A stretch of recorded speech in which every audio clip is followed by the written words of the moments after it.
I want to start with the Ukraine situation. There's just so many angles to this, right? And every week it's like there's more to talk about.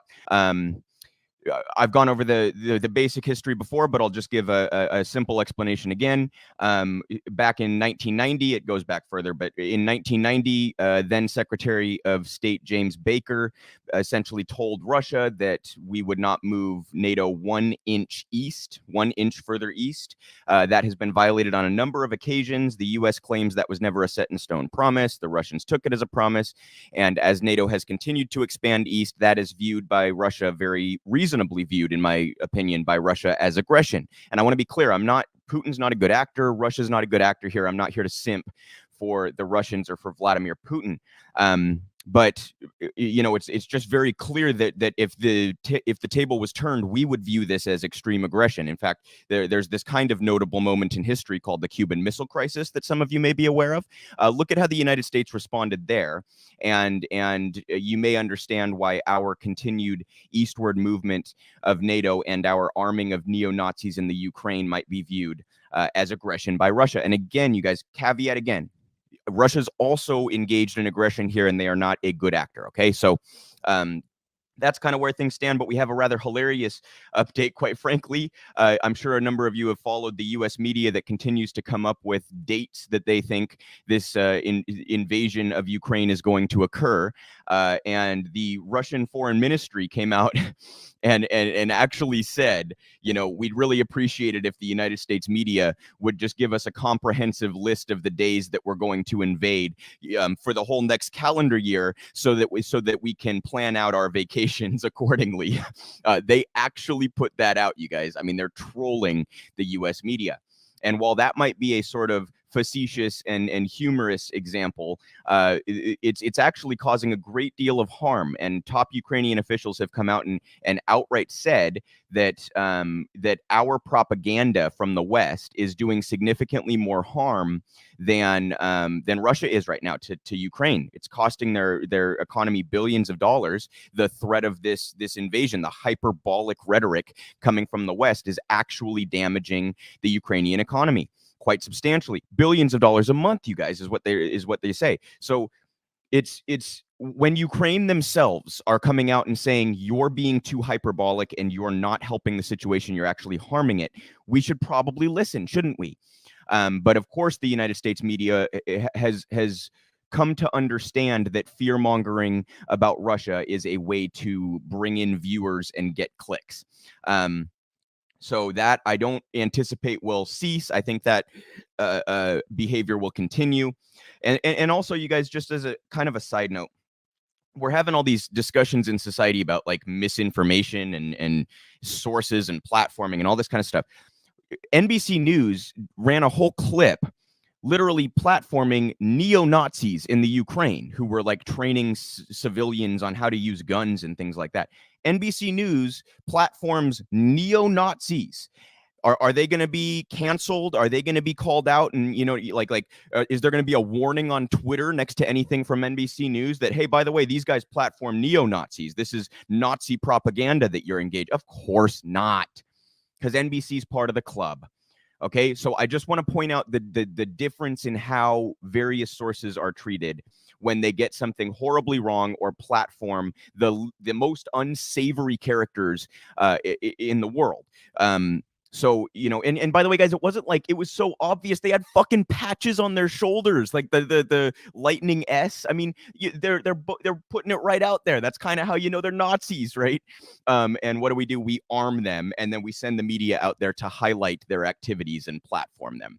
But of course, that won't get called out. But God forbid someone posts on Facebook acknowledging that corporate greed drives price increases. Then there's got to be a fucking warning there, right? Then there's got to be a warning. So I just want to make it clear that content has very little to do with the tendencies to attempt to censor or cancel. What really actually matters, the only extent to which content does matter, is that there is a proclivity to be harsher on sources that tend to be more anti-establishment. And it's just clear as day, you guys. NBC News will not face one iota of retribution from the sources, the big tech companies and things like this, you won't see a warning next to NBC News after they platformed neo-Nazis. So again, I also want to be clear. Misinformation is bad no matter where it's coming from, you guys. I'm not like sitting here saying that we shouldn't criticize misinformation. We always should, whether it's an independent source or a corporate source. I'm pointing out the hypocrisy on behalf of big tech and the platforms that actually get to make these decisions when it comes to who they decide to censor or cancel. And those two conversations are both very important and worth having. In this case, however, the corporate press gets to get away with whatever kinds of misinformation they want. They get to platform whoever they want without any consequence whatsoever.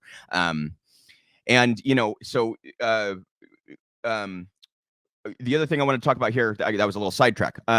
It does actually appear that tensions are somewhat cooling in certain ways. Okay, I don't believe either side involved here, you guys. I'm not going to like take the Russians' word for it, and I'm also not going to take the U.S. State Department's word for it or the corporate media's word for it. There are not trustworthy actors when it comes to this conflict.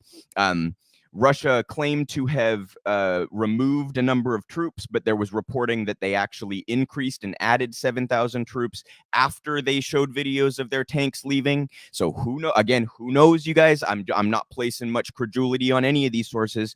The United States claiming that they are ramping up further, Russia claiming that they're trying to ratchet things down.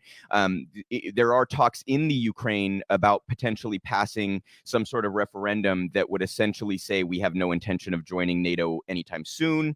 That could help to lessen the tensions as well. We'll see if that ends up happening. But it's one of these things where the corporate press here is going to continue to be hyperbolic about it because they understand that that's how they bring in viewership and clicks, and they're going to continue. You guys, they can write the same fucking piece over and over again and just move the date back a week, and we're probably going to be in this cycle for months. No, Russia's going to invade tomorrow. Oh, it didn't happen. No, they're going to invade tomorrow. So, they understand that that's a way to keep a captive audience, in an environment where they are very much struggling to do so. And we're actually going to talk a little bit later about cable news's crashing ratings and CNN's disastrous attempt to go to a streaming platform and how that ties in with Zucker and Cuomo. There's a whole story to get to there. But that tanking in ratings that we're seeing among cable news outlets, corporate media outlets, legacy print outlets, etc., creates a even further incentive to continue to be hyperbolic about and fearmonger about Russia. It's also worth noting, you guys, that over the last handful of years, I mean, prior to Trump's election, these outlets understood pretty well that they were going down the toilet. The trend was very clear that they were going down the toilet. Trump, in a sense, saved them because he was something that people wanted to hear about, whether it was criticizing him or the other side, right? So all of these cable news outlets got kind of they were revitalized by Trump's election. And that obviously turned into a whole bunch of conspiratorial nonsense about Russiagate and all that kind of stuff. And they recognized that drove ratings. We did okay when we were fear-mongering about Russia, right? So it's hardly surprising that this is how they're responding to this conflict. You have to remember that these outlets are first and foremost businesses. They are corporations. MSNBC is Comcast. There are 5 or 6 companies that own the most consolidated 90-some% of the market. Okay, so when they're top priority is to maintain or increase their profits, they're going to care a lot more about viewership than they do any sort of journalistic integrity or principle or ethics. Okay. So it's just hardly surprising that this is how the press is covering this whole situation in Ukraine with Russia. And again, you guys, for the third time, I'm going to give the caveat. I'm not here to simp for Vladimir Putin or Russia. I'm not saying that they are trustworthy or good actors here. I'm saying the United States is clearly not, and our media is clearly not. And there's this expectation. We covered the Ned Price press conference a couple weeks ago where the State Department just expects everybody to believe what they say and take it at face value with no evidence, despite their remarkably consistent record of lying and getting things wrong. And then if you dare question it, there's this implication that, oh, well, you're not a patriot. You're taking solace in supporting Russia. You're finding comfort in Russia's propaganda. That's what they flip to immediately if you dare question their narrative. If you dare say, hey, guess what? WMDs was kind of bullshit. Kabul's not going to fall. Bullshit. You're going to have to back up your claims. You cannot just say we're making this statement and you must believe us. That's not evidence. So, just the entirety of this conflict has brought about, sort of revealed the problems with our press. Not that they weren't already out in the open, those problems, but you guys get what I'm saying. This further reveals how, I would say incompetent, but I don't think that's even quite it. How perverse the incentive structures are within our media.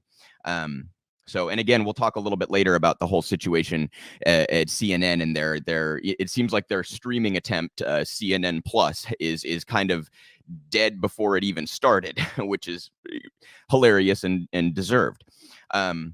So we'll keep up on the Ukraine story. Obviously, you guys, this has the potential to be a very important, relevant story for quite some time. Obviously, geopolitically relevant to a lot of powerful countries, and therefore it is going to garner a lot of attention. And I also don't want to downplay the potential that it has to erupt into a very, very harmful war. I mean, a war with Russia right now would, between nuclear powers, that would be disastrous. That would be absolutely horrendous.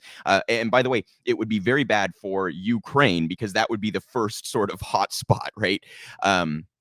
So we will certainly keep our eye on that because of the potential it has to be absolutely disastrous. But I wanted to point out the angle of the United States press, miserably failing to uphold their responsibilities when it comes to this story.